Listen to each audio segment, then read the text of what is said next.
Hello, this is the fourth lecture in a series of lectures on the principles and practice of using woody plants in the landscape as part of the Woody Plants Landscape course as part of the Prairie Hort Certificate.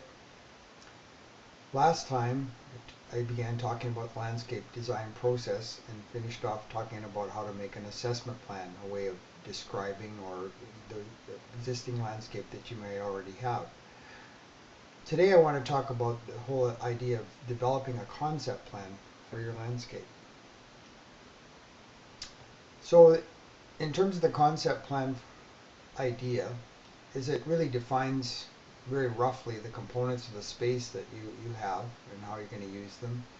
It incorporates your objectives for your landscaping, and in the end you develop what's called a schematic bubble diagram. So today we will cover those particular topics. Here's an example of a very simple idea of a concept plan or a bubble diagram, if you like. This is very simple, showing something like patio, lawn area, garden spot. You can see how simple that is. There's no details in it at all.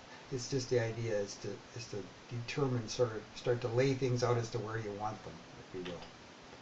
So you identify these broad categories of space use, and you should consider trying to account for all the space in the plan. This particular diagram doesn't really do that, and it really is kind of, at its best, it's really more of a cartoon sketch than anything. What you want the landscape to look like overall before you start to put in the details.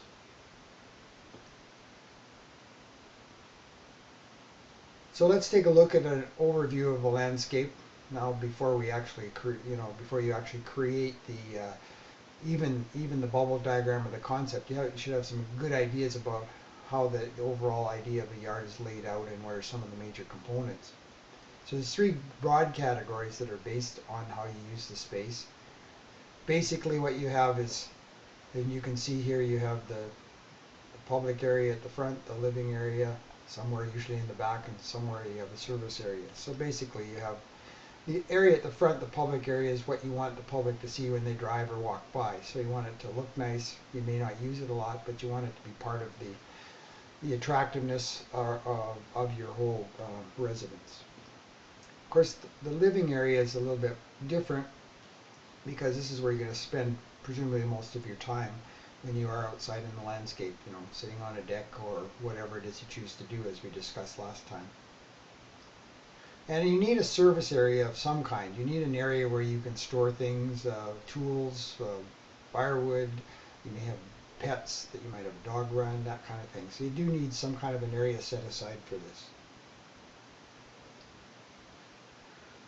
Now, one thing to remember is that we have the two kinds of components of the landscape, the so-called hard landscaping components, which are just like the name would imply, things like patio stones, sidewalks, driveway materials, fences, those kinds of things are important.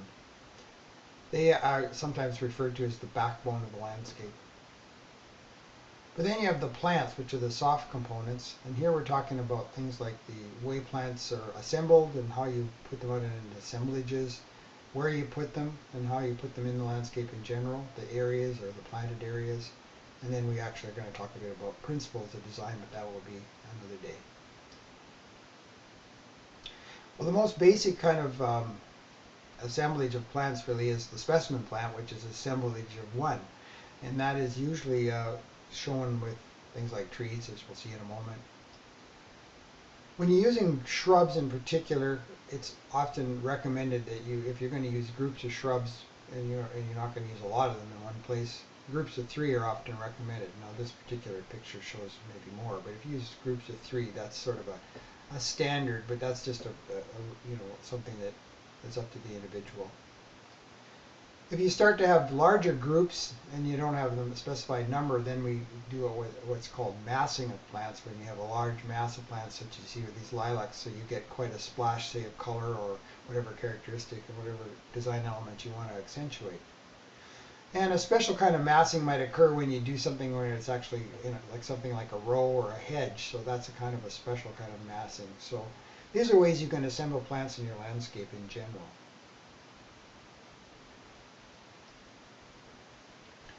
terms of specimen plants, as I indicated, these are usually trees. Shrubs can be used as specimen plants too, but normally we tend to plant shrubs depending on the size, and also we plant perennials as more in groups. So trees are usually your specimen plants. They're often your feature plants. Now, in terms of the planted areas, the main way that you usually see landscape plants put in a landscape, other than having the odd tree placed here and there, is in what we call beds. Most of you are familiar with this concept, I'm sure, but let's just take a look at it in any case.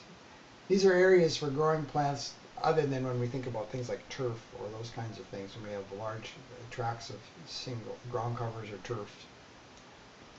And usually these have fairly distinctive edges, so you can really, they're defined, they're discrete. You can tell when you look at them that they're a growing area for plants. Let's take a look at some of the types of beds. There's two main types, although there's a few special types I'll talk about as well.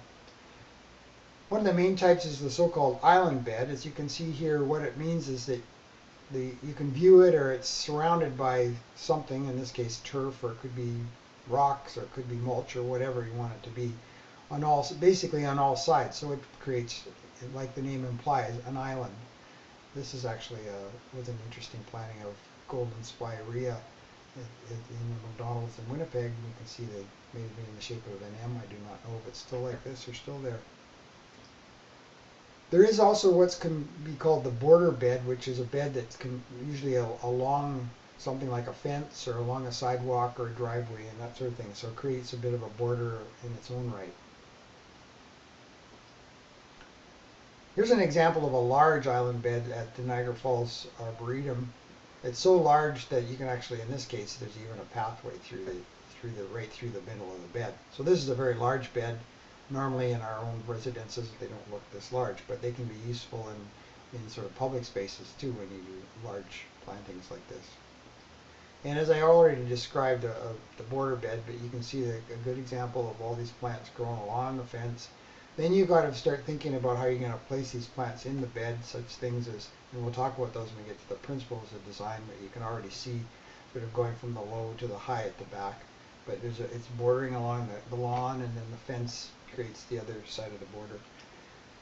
Here's another example of a border bed along like a driveway, and again on lawn on the other side, so it creates a border along the driveway. Here's kind of almost a hybrid of a bed where it's between a bed where it's sort of got a deck on one side and then surrounded by turf on the other, so it's almost an island, but not really quite in terms of the strict definition. And there are special kinds of beds, such as this, what's called a foundation bed, which are kind of like border beds around your house, but they're beds that are placed alongside the foundation of a house. You can see it one here. And there's reasons for doing it. One of the reasons is to sort of blend the building or nest it into the ground, so it isn't an abrupt difference between the building and say the ground surface. Another reason is to soften lines and spaces in general, whether it be the corner, whether it just be the junction between often the siding, or in this case it's brick, but the siding and maybe the foundation, and just to soften the walls in general, especially if they're fairly blank walls. So it has all those functions. Some landscape architects and landscape designers have considered foundation plantings to be a little bit redundant and overused, and in fact some of them actually prefer to have the sort of plain look right around the base of a building. In fact, the architecture building at the University of Manitoba has this kind of design. This is a matter of personal preference. I think that the idea of having plants around your house, if it's done properly, is not a bad idea. So just to summarize, basically we've been creating some of the components that you will be put in this concept plan when you make it. And here's an example of a concept plan that's a fairly detailed one. You can see some of the bubbles here that are, and you can see the house here, and then you can see some of the bubbles that define certain things. So this is called a bubble diagram, or a concept plan, or a schematic plan, whatever you wish to call it. So in this plan, even if you've created or not an assessment plan, when you're going to landscape either an existing landscape or a brand new landscape, you should start with a concept plan. If it's an existing landscape, Your assessment plan may have determined what you have, and you might want to move from there and just say, okay, what, no matter, even if I'm going to keep some things, they should go in your, you might want to put them in your concept plan so you know what you're going to keep from your existing landscape. Some people might determine that it's good enough just to start with a concept plan, but it doesn't hurt to start with an assessment plan as well. You can see here that uh, one of the things this plan does is establish the location of the so-called hard landscape components, such as the patio. And you also have things like, in this case, visitor parking and that sort of thing. And also you've got the broad areas of space use that are defined. It just says garden. It doesn't say anything about what's in the garden. Here's an area that's child play. It's an area of use, but it doesn't specify how it's going to, what it's going to be really in there. Are there going to be plants or what's going to be there? A dog run. It sort of basically says, okay, now here's how I want to lay it out.